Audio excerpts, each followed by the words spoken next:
사랑하는 성도 여러분, 어제 하루도 주의 은혜 가운데 평안하셨습니까? 2020년 11월 25일 수요일 아침 매일 성경 말씀 묵상 시간입니다. 다 같이 사도신경으로 신앙 고백하며 오늘 말씀 묵상 시간 함께 시작하겠습니다. 나는 전능하신 아버지 하나님 천지의 창조주를 믿습니다. 나는 그의 유일하신 아들 우리 주 예수 그리스도를 믿습니다. 그는 성령으로 잉태되어 동정녀 마리아에게서 나시고 본디오 빌라도에게 고난을 받아 십자가에 못 박혀 죽으시고 장사된 지 사흘 만에 죽은 자 가운데서 다시 살아나셨으며 하늘에 오르시어 전능하신 아버지 하나님 우편에 앉아 계시다가 거기로부터 살아있는 자와 죽은 자를 심판하러 오십니다. 나는 성령을 믿으며 거룩한 공교회와 성도의 교제와 죄를 용서받는 것과 몸의 부활과 영생을 믿습니다. 아멘. 오늘 우리가 함께 읽을 기록된 하나님 말씀은 창세기 제28장 1절에서 오늘은 9절까지의 말씀입니다. 구약 40쪽경에 있는 창세기 제28장 1절에서 9절까지의 말씀입니다. 이삭이 야곱을 불러 그에게 축복하고 또 당부하여 이르되 너는 가나안 사람의 딸들 중에서 아내를 맞이하지 말고 일어나 밧단 아람으로 가서 내 외조부 부두엘의 집에 이르러 거기서 내 외삼촌 라반의 딸들 중에서 아내를 맞이하라. 전능하신 하나님이 내게 복을 주시어 내가 생육하고 번성하게 하여 내가 여러 족속을 이루게 하시고 아브라함에게 허락하신 복을 내게 주시되 너와 함께 내 자손에게도 주사 하나님이 아브라함에게 주신 땅 곧 내가 거류하는 땅을 내가 차지하게 하시기를 원하노라. 이에 이삭이 야곱을 보내매 그가 밧단 아람으로 가서 라반에게 이르렀으니 라반은 아람 사람 부두엘의 아들이요 야곱과 에서의 어머니 리브가의 오라비더라.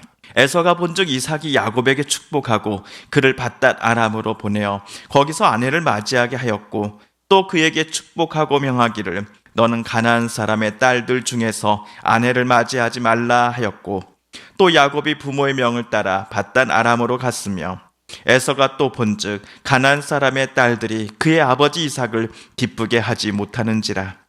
이에 에서가 이스마엘에게 가서 그 본처들 외에 아브라함의 아들 이스마엘의 딸이요 느바요의 누이인 마할랏을 아내로 맞이하였더라.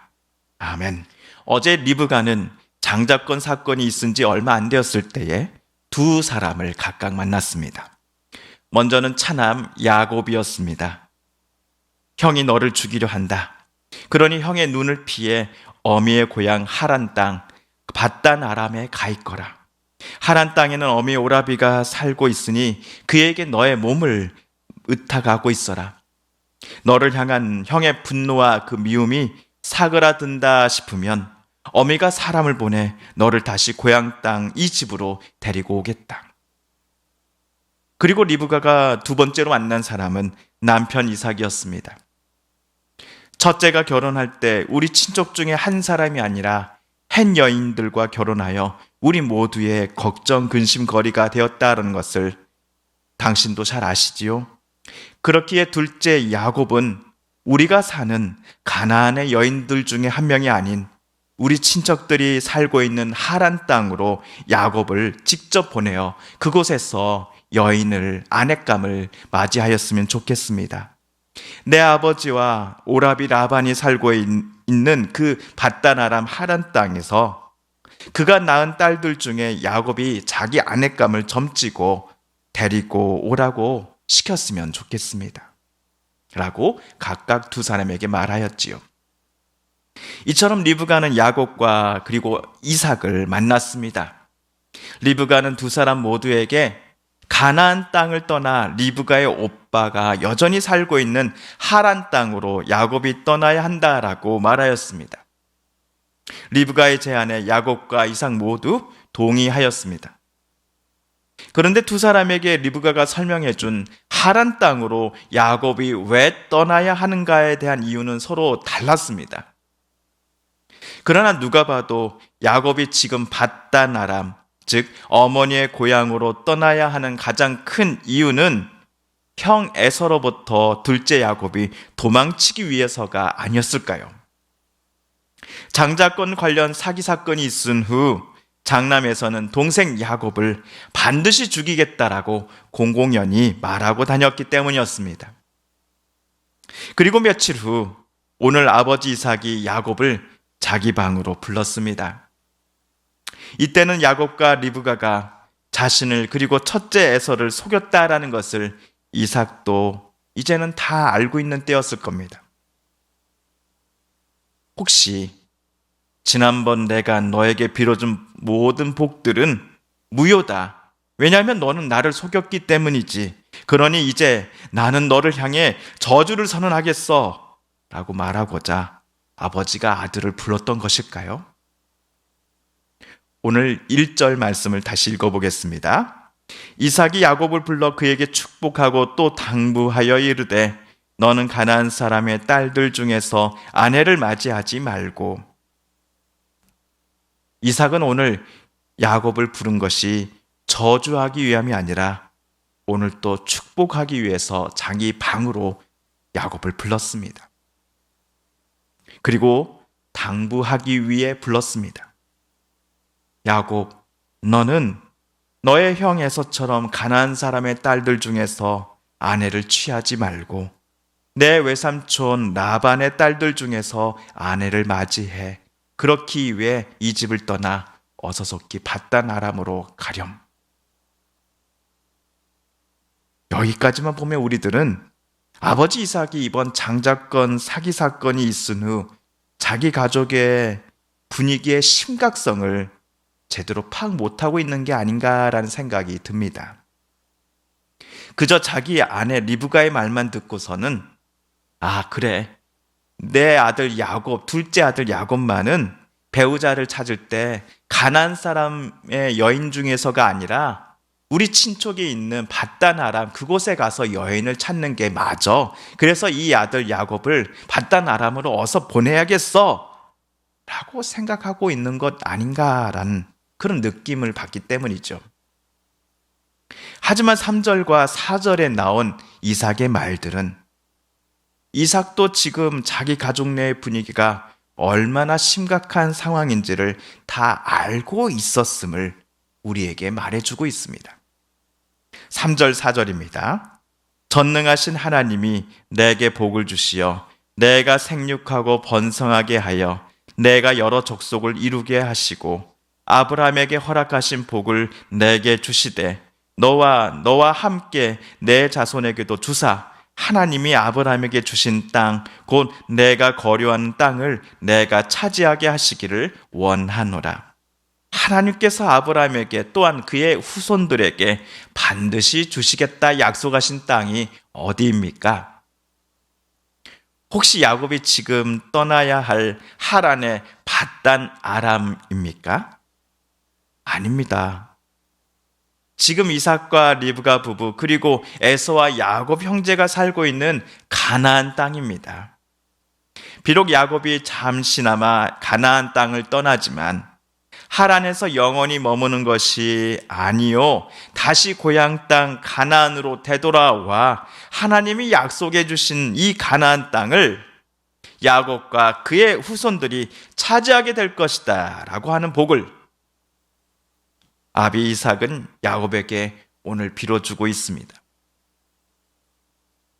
우리는 도로가 잘 닦여 있고 차나 비행기 등 교통수단이 잘 갖춰진 시대를 살아가고 있습니다. 그래서 한국에서 미국 아니면 다른 나라로 가는 것이 너무나 편한 시대에 살고 있습니다. 하지만 지금으로부터 약 3,000년 전 이삭과 야곱이 살던 시대는 다른 지역 또 다른 나라로 여행이 참으로 힘들고 위험하던 시절이었습니다. 게다가 가나안 땅에서 밧단 아람까지의 거리가 편도로만 약 1000km입니다. 1000km 가까이 되는 거리를 오로지 도보로만 가야 했습니다. 제가 구글 지도를 한번 참고를 해봤는데요. 이스라엘 예루살렘에서 성인 남성이 약 170시간 170시간을 쉬지 않고 걸으면 오늘날의 터키 땅 하란에 도착할 수 있었습니다. 그리고 광야, 산, 강을 넘어야 했기 때문에 야생동물 및 또 도적대의 습격을 받을 수도 있었습니다. 이처럼 이번 야곱의 바담 아람으로의 이동은 행복한 여행이 절대로 아니었습니다.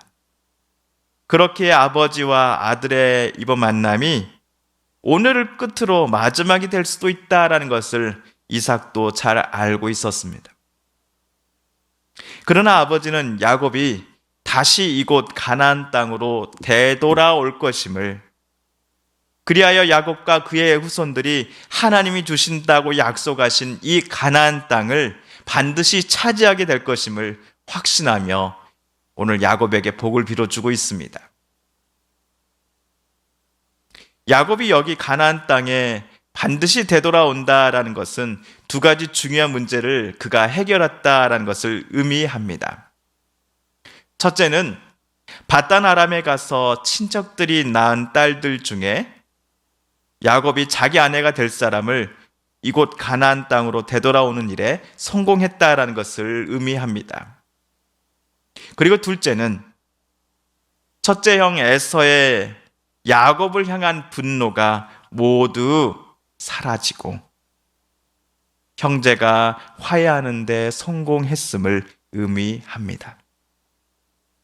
만약 형 에서가 동생을 죽이려는 마음을 여전히 품고 있어서 야곱이 가나안 땅에 되돌아왔을 때 에서가 동생을 죽이는 일이 정말로 일어났다 한다면 아버지 이삭의 바람과는 정반대로 죽은 야곱은 땅을 차지할 수 없을 것입니다.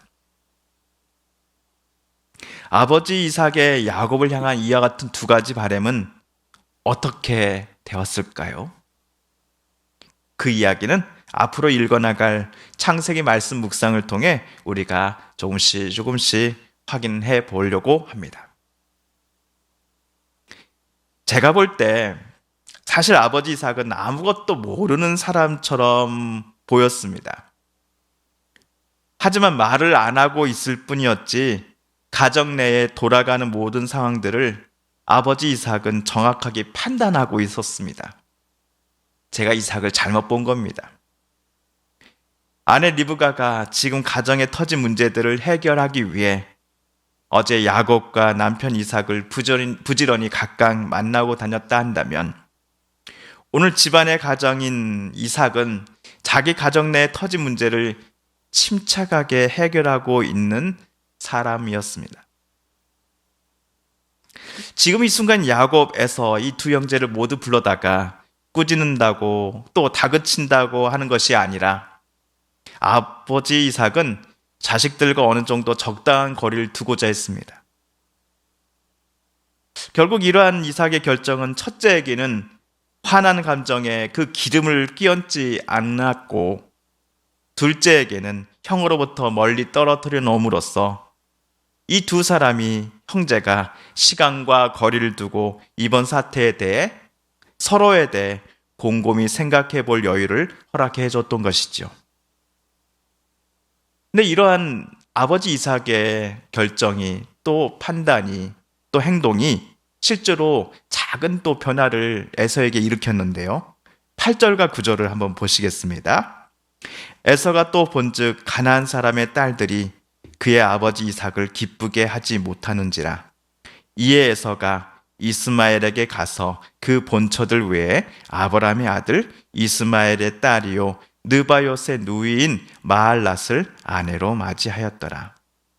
오늘 6절에서 9절 사이를 특별히 또 8절과 9절을 보시면요. 첫째 에서는 동생을 죽이겠다라는 마음을 푼 것이 아니라 자기가 부모님의 마음에 흡족한 사람이 되어야겠다라는 마음을 품게 되었습니다. 동생을 반드시 죽일 거야 라고 생각했던 에서였는데 어찌된 일인지 내가 이제 아버지 어머니의 마음에 흡족한 아버지 어머니의 마음을 기쁘게 해드리는 아들이 되어야겠다라는 마음, 사람으로 아들로 바뀌게 된 것입니다. 만약 아버지 이삭마저도 감정적으로 이번 사태를 접근했다 한다면 이런 에서의 큰아들의 변화는 일어날 수 없었을 것입니다. 그야말로 우리 에서가, 우리 첫째가 달라졌습니다. 이번 성경에 적혀진 이삭의 가족사만큼은 아니지만 우리들의 가정 안에서도 소소한 갈등들이 종종 찾아오곤 합니다. 이런 문제들이 찾아올 때에 오늘 침착한 마음으로 무엇보다도 하나님을 의지하였던 가장 이삭의 모습이 우리에게 도움이 될 것입니다. 오늘 우리들도 하나님을 의지하며 우리들에게 찾아온 여러 가지 또 문제들, 또 해결해야 될 중요한 결정들 앞에서 하나님의 도움을 의지하며 하나님의 지혜 주심을 소망하며 기도하며 문제들을 또 해결해야 될 그 일들을 풀어나가는 우리가 되길 소망해 봅니다.